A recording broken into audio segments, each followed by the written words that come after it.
Genèse chapitre 1 du verset 1 à 5.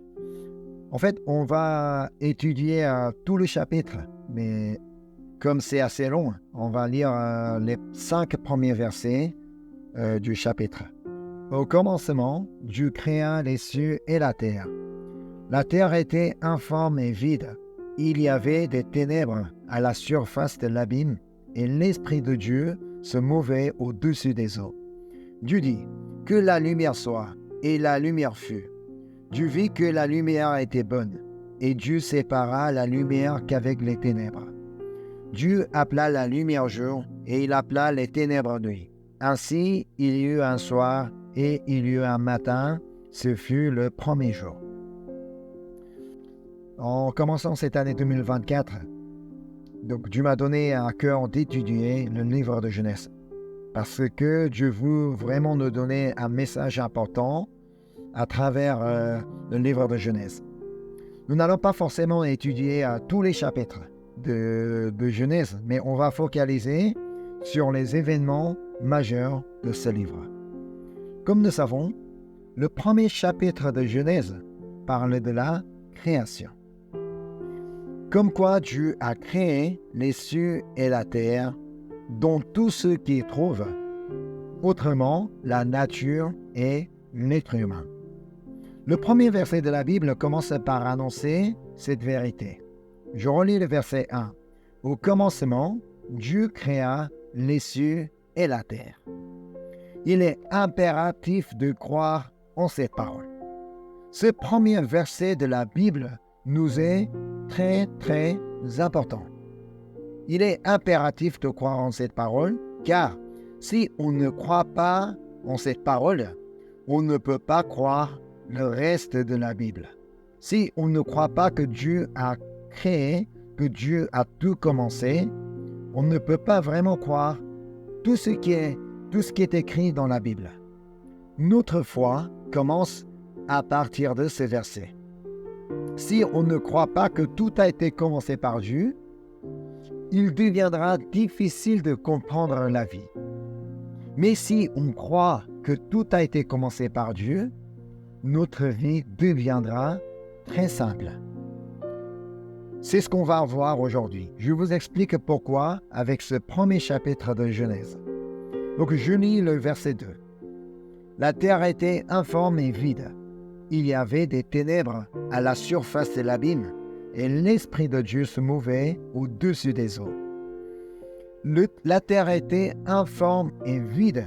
Vous dire, au début, la terre n'existait pas telle que nous connaissons aujourd'hui.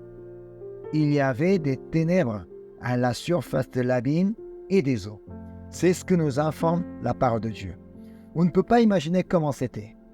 Là, c'est vraiment difficile d'imaginer quelle était la forme, comment les ténèbres et des eaux existaient. Mais une chose est sûre, que c'était l'obscurité totale. Il n'y avait pas de lumière, donc on ne voyait rien du tout, c'était l'obscurité totale. C'est pourquoi Dieu commence par créer la lumière. Je lis du verset 3 à 5. Dieu dit, « Que la lumière soit », et la lumière fut. Dieu vit que la lumière était bonne, et Dieu sépara la lumière d'avec les ténèbres. Dieu appela la lumière jour, et il appela les ténèbres nuit. Ainsi, il y eut un soir, et il y eut un matin, ce fut le premier jour. En fait, les ténèbres n'existent pas réellement. Les ténèbres ne sont que la conséquence de l'absence de lumière. Quand il n'y a pas de lumière, il y a des ténèbres. Donc quand il n'y a pas de lumière, c'est obscur. C'est ça. On appelle le jour parce qu'il y a de lumière. On appelle la nuit parce qu'il n'y a pas de lumière. Enfin, Dieu a créé tout d'abord la lumière afin de créer un jour. Afin de créer le jour tel que nous connaissons aujourd'hui. Sinon, on n'allait jamais pouvoir dire « ce fut le premier jour ». Donc là, il faut vraiment s'intéresser à cette phrase. Donc, ce fut le premier jour. Au commencement, comme on dit, la terre était informe et vide, il n'y avait rien du tout. Alors, le premier jour ne pouvait pas exister. La notion du jour n'existait pas. Alors, c'est parce que Dieu a créé ces notions de jour qu'on pouvait enfin dire le premier jour, le deuxième jour, le troisième, etc. Donc, si nous vivons ce jour qu'on appelle 3 janvier 2024, c'est parce que Dieu l'a créé. Dieu a créé le jour et que Dieu nous l'a donné. Je vous ai dit tout à l'heure que notre vie devient simple si nous croyons que tout a été commencé par Dieu. Parce que je sais maintenant pourquoi je suis en vie ce jour-là. Pourquoi je vis ce jour de 3 janvier 2024. Parce que je sais que c'est Dieu qui me l'a donné. Ce n'est pas parce que ce jour est arrivé comme ça que je vis ce jour-là. Mais je sais pourquoi je vis ce jour, parce que Dieu l'a créé. Alors pour ce jour que Dieu m'a donné, qu'est-ce que je devrais faire? Au jour que Dieu m'a donné, qu'est-ce que je devrais faire? Je dois faire ce que Dieu attend de moi. En Ésaïe 43, on peut trouver 2 raisons pour lesquelles Dieu nous a créés. Voici la première raison se trouve en Ésaïe 43, verset 7. Tous ceux qui s'appellent de mon nom, que j'ai créé pour ma gloire, que j'ai formé et que j'ai fait. Nous sommes créés pour la gloire de Dieu. Dieu m'a fait vivre ce jour pour sa gloire, non pas pour la mienne. Mais nous passons souvent la journée plutôt pour nous-mêmes, pour notre gloire, pour notre réussite, pour notre renommée, pour nous, pour quelque chose de nous. Est-ce que vous faites au moins quelque chose pour la gloire de Dieu? D'ailleurs, est-ce que vous y pensez au moins? On va aller voir 1 Corinthiens chapitre 10, verset 31. Soit donc que vous mangiez, soit que vous buviez, soit que vous fassiez quelque autre chose, faites tout pour la gloire de Dieu. Oui, il faut tout faire pour la gloire de Dieu, parce que nous sommes créés pour sa gloire. Alors, la question c'est que, comment peut-on vivre un jour depuis le réveil jusqu'au coucher pour la gloire de Dieu? Alors qu'on dit qu'on doit vivre pour la gloire de Dieu. Mais comment fait-on? Jésus nous a déjà expliqué comment on peut vivre pour la gloire de Dieu. On va aller voir l'Évangile de Jean, chapitre 15, verset 8.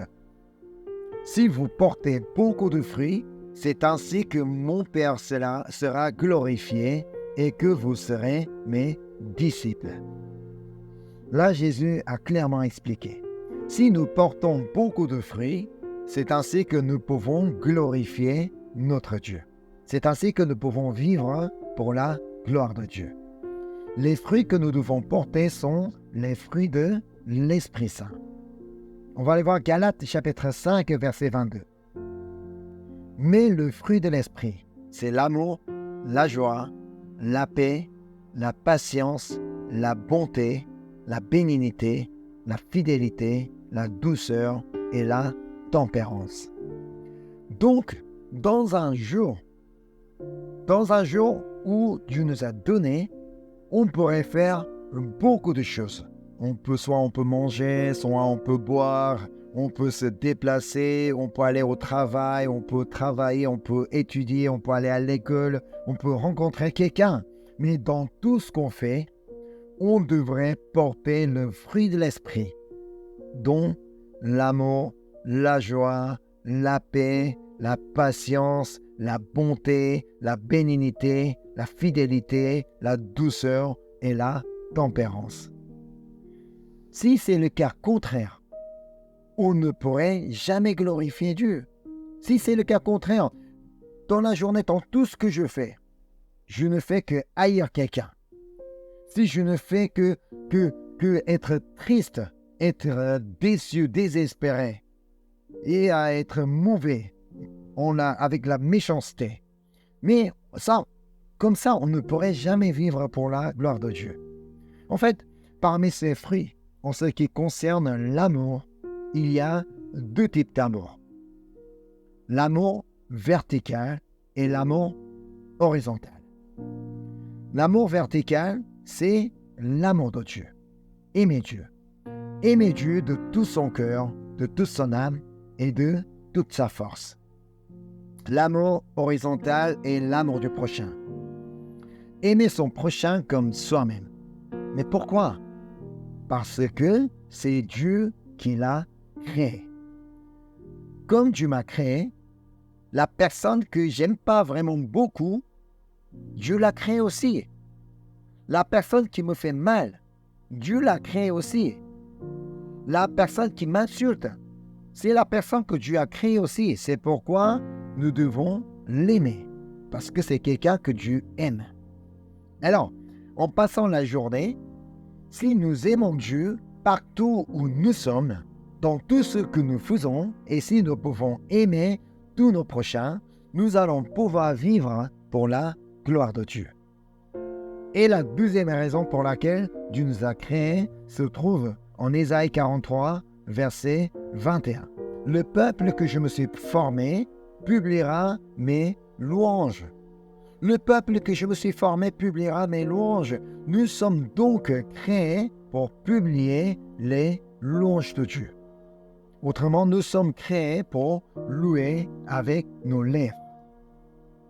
Dans un jour, on dit qu'un homme dit au moins 25 000 mots et qu'une femme dit au moins 30 000 mots. Parmi tous ces mots sortis de ma bouche, combien de mots a été destiné à louer Dieu? J'ai pris combien de temps à louer Dieu, à sortir des mots pour Dieu? Dans l'épître aux Éphésiens, qu'on trouve comment on peut louer Dieu avec nos paroles. On va aller voir Éphésiens chapitre 4, verset 29. C'est une parole que nous devrions tous bien retenir en tant qu'un chrétien. Éphésiens 4, verset 29. Je lis. « Qu'il ne sorte de votre bouche aucune parole mauvaise, mais s'il y a eu quelques bonnes paroles qui servent à l'édification et communiquent une grâce à ceux qui l'entendent. » Amen. Louer ne limite pas à chanter des louanges. Quand on dit que nous sommes créés pour publier des louanges, les louanges de Dieu, ça ne limite pas qu'au chant, qu'aux louanges. L'action de grâce est une manière de louer Dieu et encore dire de bonnes paroles qui servent à l'édification et communiquent une grâce à ceux qui l'entendent est aussi une bonne manière de louer Dieu.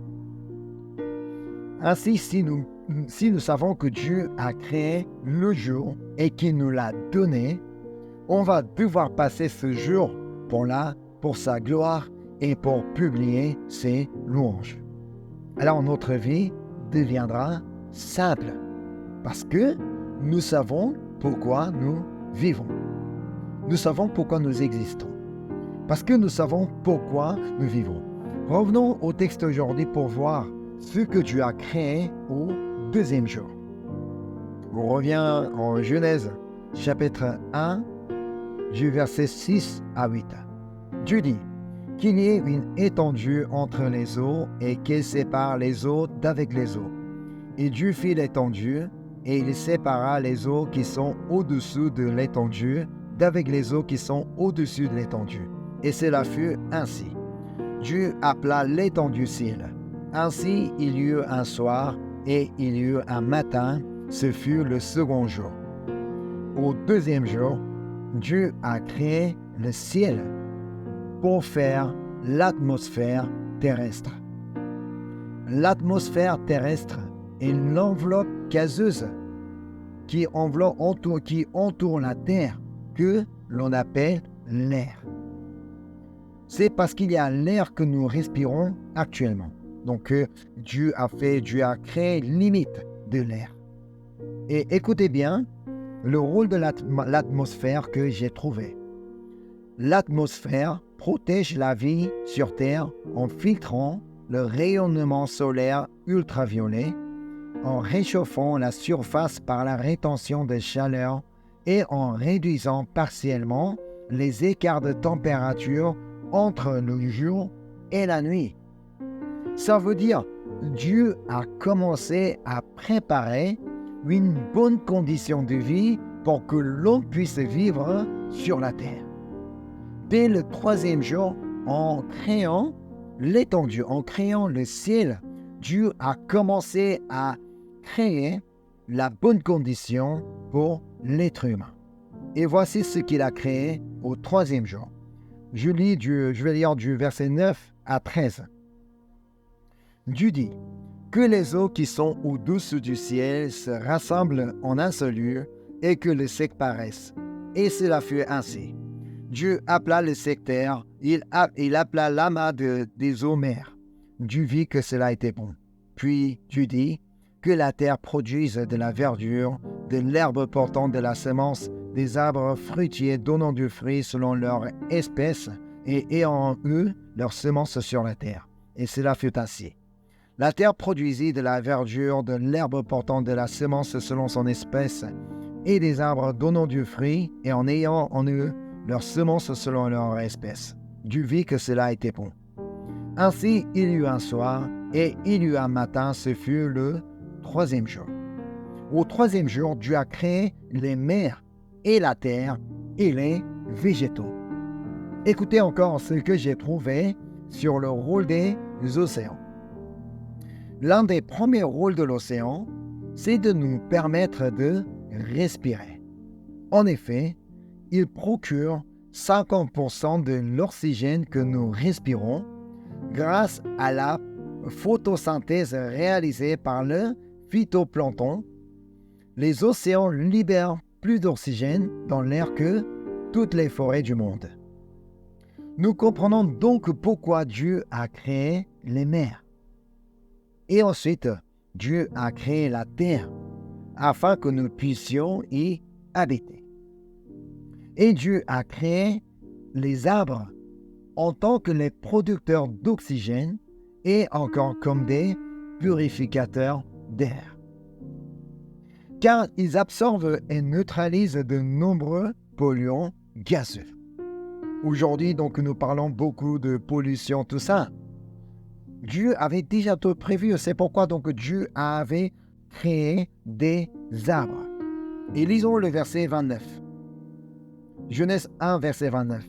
Et Dieu dit, « Voici, je vous donne toute herbe portant de la semence et qui est à la surface de toute la terre, et tout arbre ayant lui du fruit d'arbre et portant de la semence.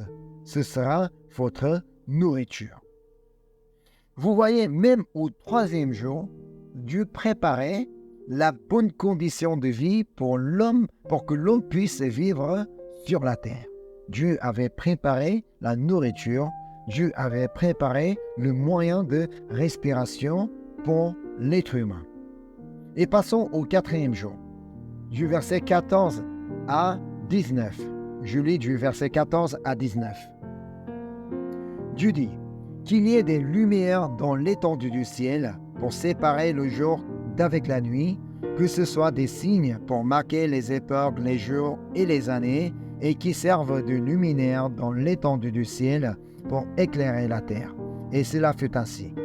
Dieu fit les 2 grands luminaires, le plus grand luminaire pour présider au jour et le plus petit luminaire pour présider à la nuit. Il fit aussi les étoiles.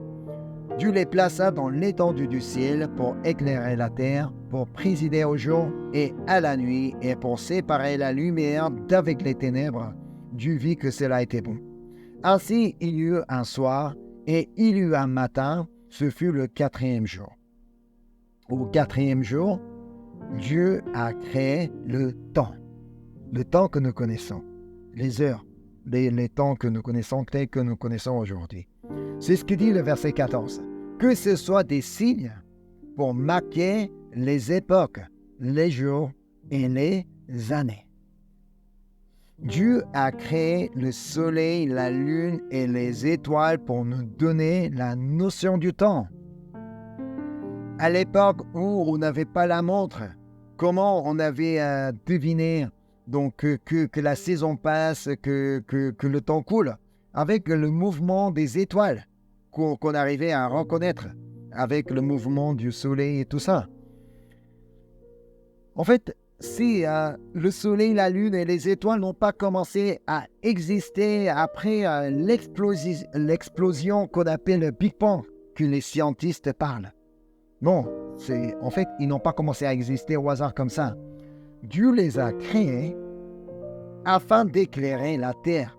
Et encore, le soleil et la lune jouent un rôle important pour la terre afin que l'être humain puisse y exister.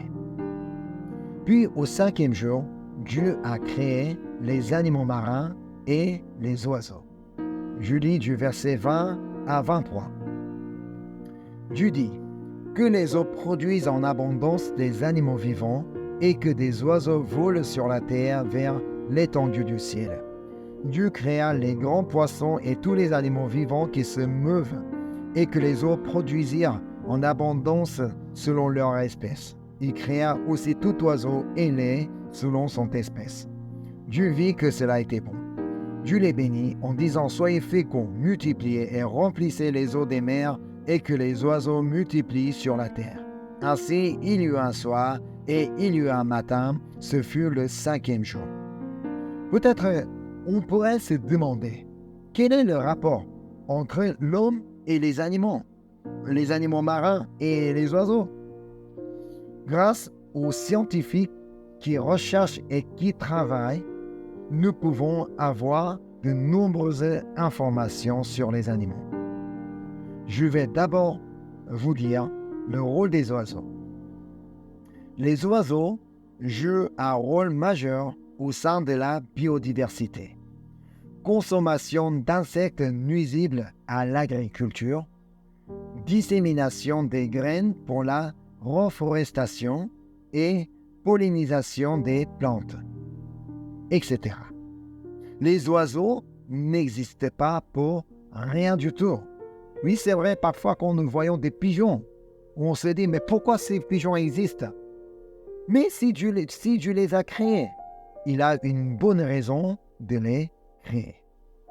Et quant aux poissons, j'ai pu comprendre leur utilité pour la vie humaine. C'est vrai, les poissons, nous en mangeons, donc il y a beaucoup de personnes qui aiment bien manger des poissons, tout ça. Mais récemment, j'ai regardé un documentaire auquel on a montré des gens qui survivent grâce aux poissons. Ils n'ont aucun autre moyen d'économie. Ils n'ont aucun autre moyen de gagner de l'argent, sinon les poissons qu'ils pêchent et qu'ils vendent. Parce qu'il y a en Asie sud-est, donc il y a des gens en Indonésie ou dans d'autres pays qui sont formés des îles. Il y a des gens, tout ce qu'ils peuvent, donc pour gagner de l'argent, c'est de pêcher, et attraper des poissons et de les vendre pour nourrir sa famille, pour nourrir soi-même. Si jamais les poissons n'existaient pas dans les mers, ces gens-là ne pourraient jamais survivre. Ça veut dire donc que Dieu leur a donné ce moyen afin qu'ils puissent survivre. Et voici ce que Dieu a créé au 6e jour. Je vais lire du verset 24 à 31. Dieu dit que la terre produise des animaux vivants selon leur espèce, du bétail, des reptiles et des animaux terrestres selon leur espèce. Et cela fut ainsi. Dieu fit les animaux de la terre selon leur espèce, le bétail selon son espèce, et tous les reptiles de la terre selon leur espèce. Dieu vit que cela était bon. Puis Dieu dit, faisons l'homme à notre image, selon notre ressemblance, et qu'il domine sur les poissons de la mer, sur les oiseaux du ciel, sur le bétail, sur toute la terre et sur tous les reptiles qui rampent sur la terre. Dieu créa l'homme à son image, il le créa à l'image de Dieu, et créa l'homme et la femme. Dieu les bénit, et Dieu leur dit, soyez féconds, multipliez, remplissez la terre et l'assujettissez et dominez sur les poissons de la mer, sur les oiseaux du ciel et sur tout animal qui se meut sur la terre. » Et Dieu dit, « Voici, je vous donne toute herbe portant de la semence et qui est à la surface de toute la terre, et tout arbre ayant en lui du fruit d'arbre et en portant de la semence. Ce sera votre nourriture. Et tout animal de la terre, à tout oiseau du ciel, et tout ce qui se meut sur la terre, et en soi un souffle de vie, je donne toute herbe verte pour nourriture, et cela fut ainsi. Dieu vit tout ce qu'il avait fait, et voici, cela a été très bon. Ainsi, il y eut un soir, il y eut un matin, ce fut le 6e jour. Enfin, au 6e jour, Dieu a créé les animaux de la terre et l'homme. D'après tout ce qu'on a vu jusqu'ici, nous pouvons comprendre que la création nous donne un grand message. Ce n'est pas simplement en train de dire que tout commence à exister parce que Dieu les a créés. Oui, c'est vrai, donc c'est un message important aussi, que Dieu a tout créé. Mais on pourrait... Et donc là, ce qui est important, c'est que Dieu nous a créés, que Dieu a créé chacun de nous, l'être humain. On pourrait peut-être se poser la question sur l'existence de certains animaux, mais rappelez-vous cette parole. Dieu vit que cela était bon. Si Dieu a créé des animaux, des reptiles qui rompent tout ça, donc parfois on n'aime pas des serpents, on n'aime pas certains animaux qu'on n'aime pas. Mais si Dieu vit que cela a été bon, ça veut dire que Dieu a une bonne raison de les créer. Parce que la nature a besoin de ces animaux. La nature a besoin de ces animaux pour que la nature puisse continuer à travailler. Et surtout, rappelons que Dieu nous a créés pour sa gloire et pour publier ses louanges. Parce que Dieu nous a créés à son image. Dieu ne nous a pas créés pour que nous faisions donc tout ce qu'on veut, comme on veut. Non. Dieu nous a créés à son image pour que nous puissions le ressembler. Et Dieu nous a créés. Alors, c'est pourquoi Dieu nous a créés pour sa gloire et pour publier ses louanges. Et encore, que Dieu a tout préparé avant de nous créer afin que nous puissions avoir la meilleure condition de vie sur la terre. Pendant 5 jours, qu'est-ce que Dieu a créé? Qu'est-ce que Dieu a préparé? Que pendant 5 jours de création, Dieu a préparé, Dieu a créé tout ce qu'il faut pour que nous puissions vivre sur la terre. Ça veut dire que Dieu avait tout prévu. En commençant l'année 2024, nous ne savons pas ce que Dieu a préparé pour chacun de nous. Mais croyez que Dieu a déjà tout prévu. Comme Dieu avait tout prévu lors de la création, il a déjà tout prévu pour nous aussi. On va aller voir 1 Corinthiens chapitre 2 verset 9. Mais comme il est écrit, ce sont des choses que l'œil n'a pas vues, que l'oreille n'a point entendues, et qui ne sont point montées au cœur de l'homme, des choses que Dieu a préparées pour ceux qui l'aiment. Est-ce que vous aimez Dieu? Si c'est le cas, même si vous ne voyez rien aujourd'hui, même si vous n'entendez rien aujourd'hui, même si vous n'avez aucune idée de ce qui va se passer dans votre vie, croyez tout simplement que Dieu a déjà tout préparé pour vous et que Dieu a déjà tout prévu. On va aller voir Romains chapitre 8 verset 32. C'est vraiment une parole que nous avons à retenir pour bien commencer cette année 2024. Romains 8 verset 32. Lui qui n'a point épargné son propre Fils, mais qui l'a livré pour nous tous, comment ne nous donnera-t-il pas aussi toutes choses avec lui?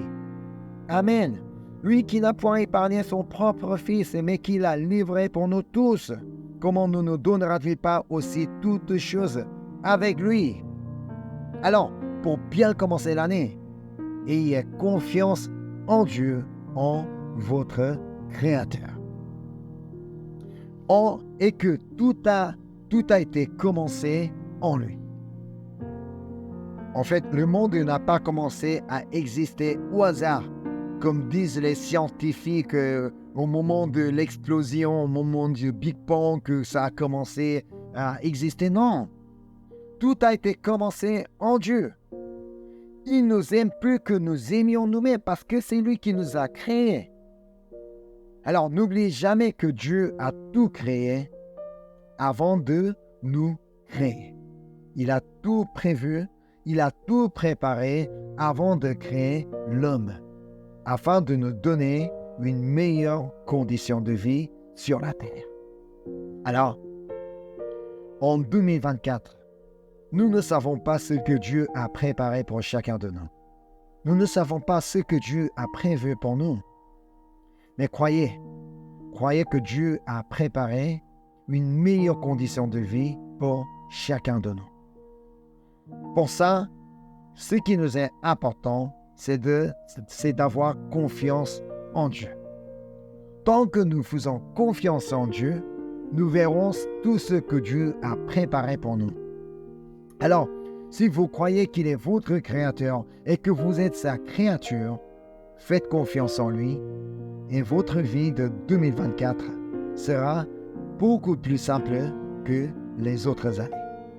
On n'aura pas à penser à beaucoup d'autres choses, mais simplement pensez à Dieu, à votre Créateur. Comme c'est Dieu qui vous a créé, il a déjà tout préparé, il a déjà tout prévu pour nous. Alors, nous, tout ce qu'on a à faire, c'est d'avoir confiance en lui. Et parce qu'il a déjà tout préparé, il a déjà tout prévu. Je vais prier. Merci Seigneur. Merci de nous avoir donné cette nouvelle année. Merci que tu nous as fait, parce que tu nous as fait commencer cette année par ta grâce, Seigneur. Seigneur, tu nous as donné ce message par ce premier chapitre de Genèse. Avec la création, tu nous as fait comprendre que, avant de créer l'être humain, que tu as préparé pendant ces 5 jours la meilleure condition pour que nous puissions vivre sur la terre. Alors Seigneur, en commençant cette année 2024, nous croyons que tu as aussi tout préparé pour chacun de nous et que tu as déjà tout prévu et que tu peux vraiment donner de bonnes choses pour chacun de nous qui faisons confiance en toi Seigneur. C'est pourquoi, simplement donc pour un jour que tu nous as donné, nous voulons vivre pour ta gloire Seigneur et que nous voulons vivre pour publier tes louanges Seigneur. Et comme nous sommes créés à ton image, nous voulons vraiment te ressembler, Seigneur. C'est pourquoi nous voulons passer vraiment notre jour par jour pour ta gloire, Seigneur, et pour publier tes louanges, Seigneur. Parce que nous faisons confiance en toi. Et que cette année 2024, notre vie, je voudrais vraiment que notre vie soit plus simple possible, Seigneur. Parce que nous faisons confiance en toi, parce que nous savons que tu as déjà tout préparé. Merci pour ta grâce. Merci pour tout ce que tu vas faire en cette année 2024. Au nom de Jésus-Christ, je te prie. Amen.